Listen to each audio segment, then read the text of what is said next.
Bayangkan, sebuah ruang kelas, seorang guru berdiri di depan, menjelaskan materi dengan penuh semangat. Namun, di bangku-bangku belakang ada siswa yang melamun, ada yang menunduk diam, ada yang tidak tahu harus bertanya kepada siapa. Fenomena ini bukan sekedar masalah kedisiplinan. Ini adalah cerminan dari pola komunikasi yang terjadi di dalam kelas. Ketika komunikasi hanya berjalan satu arah, dari guru kepada siswa tanpa ruang untuk merespon, semangat belajar perlahan bisa memudar.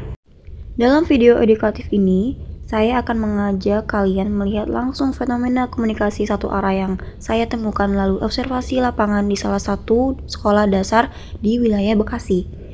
Menganalisisnya secara teoritis dan menawarkan solusi nyata yang dapat diterapkan. Komunikasi merupakan inti dari proses pembelajaran.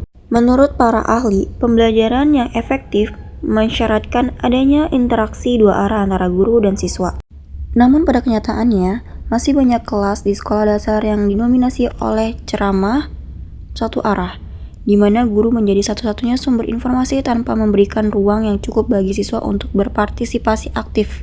Kondisi ini menimbulkan pertanyaan penting, seberapa besar dampak komunikasi satu arah terhadap keaktifan dan motivasi belajar siswa, dan apa yang bisa kita lakukan sebagai calon pendidik untuk mengubahnya.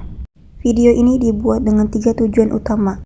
Yang pertama, mengidentifikasi fenomena komunikasi satu arah yang terjadi dalam proses pembelajaran di kelas SD.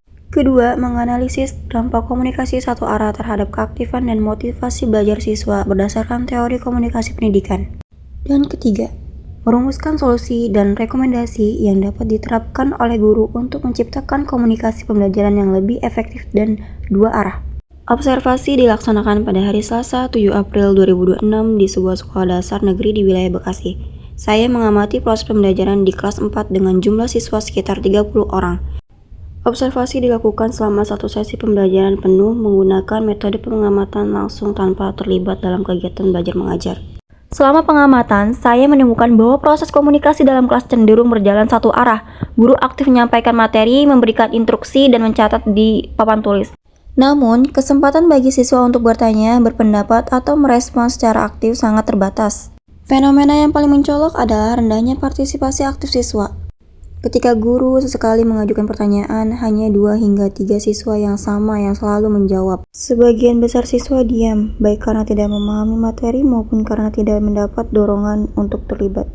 Saya juga mengamati bahwa beberapa siswa yang tampak bingung memilih untuk diam daripada bertanya.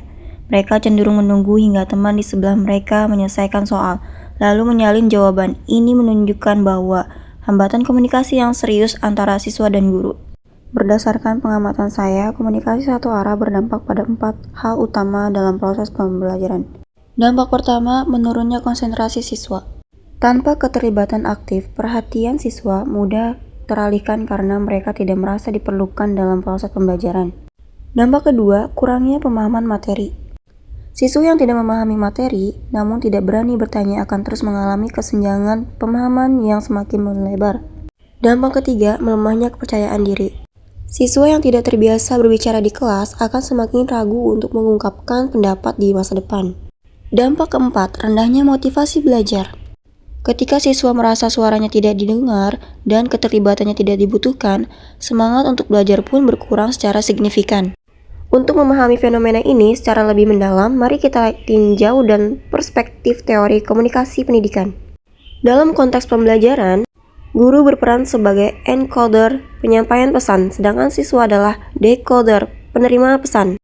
Jika umpan balik tidak terjadi, komunikasi menjadi tidak lengkap dan pesan tidak dapat dipastikan telah dipahami dengan benar. Dalam temuan observasi saya, umpan balik dari siswa sangat minim. Artinya, berdasarkan model Scrum, proses komunikasi pembelajaran yang terjadi belum bisa disebut efektif. Karena guru tidak dapat memastikan apakah pesan yaitu materi pelajaran telah benar-benar diterima dan dipahami oleh siswa. Freire menekankan pentingnya komunikasi dialogis, yaitu pembelajaran yang dibangun atas dasar dialog setara antara guru dan siswa. Kondisi yang saya temukan di lapangan sangat mencerminkan apa yang dikritik oleh Freire. Guru mendominasi komunikasi, sementara siswa hanya menjadi penerima pasif. Tidak ada ruang yang cukup untuk dialog, pertanyaan maupun ekspresi dari siswa. Harold Laswell merumuskan komponen komunikasi yang efektif melalui pertanyaan. Siapa? Mengatakan apa? Melalui saluran apa? Kepada siapa? Dengan efek apa? Dalam konteks pendidikan, komunikasi baru dikatakan efektif apabila menghasilkan efek yang diinginkan pada penerima, yaitu memahami dan keaktifan siswa. Jika efek tersebut tidak tercapai, maka ada komponen dalam proses komunikasi yang perlu dievaluasi dan diperbaiki. Fenomena komunikasi satu arah di kelas tidak muncul begitu saja. Ada sejumlah faktor penyebab dan hambatan yang latar belakanginya. Komunikasi satu arah dalam pembelajaran bukanlah sesuatu yang terjadi karena kesengajaan. Ia lahir dari kebiasaan, keterbatasan, dan tekanan waktu yang dihadapi guru setiap hari. Namun, dampaknya nyata, siswa menjadi pasif, pemahaman tidak merata, dan motivasi belajar melemah. Dari observasi ini, saya menyimpulkan bahwa komunikasi yang efektif dalam pembelajaran mensyaratkan adanya interaksi dua arah yang aktif. Guru tidak cukup hanya menjadi penyampai informasi yang baik, ia juga harus menjadi pendengar yang baik, pemberi ruang yang lapang, dan pembangun kepercayaan diri siswa. Saya menutup video ini dengan 3 pesan edukatif untuk 3 kalangan yang berbeda. Pesan teruntuk guru, siswa yang diam belum tentu siswa yang memahami. Buka ruang untuk mereka berbicara, dan Anda akan menemukan potensi yang selama ini tersembunyi. Pesan untuk mahasiswa calon guru. Bekal terbaik yang bisa Anda bawa ke kelas bukan hanya penguasaan materi, tetapi kemampuan untuk mendengar, berdialog, dan menghidupkan semangat belajar setiap siswa. Dan terakhir, pesan untuk masyarakat dan orang tua. Anak yang terbiasa didengar di rumah akan lebih berani berbicara di sekolah. Komunikasi yang baik dimulai dari lingkungan terdekat.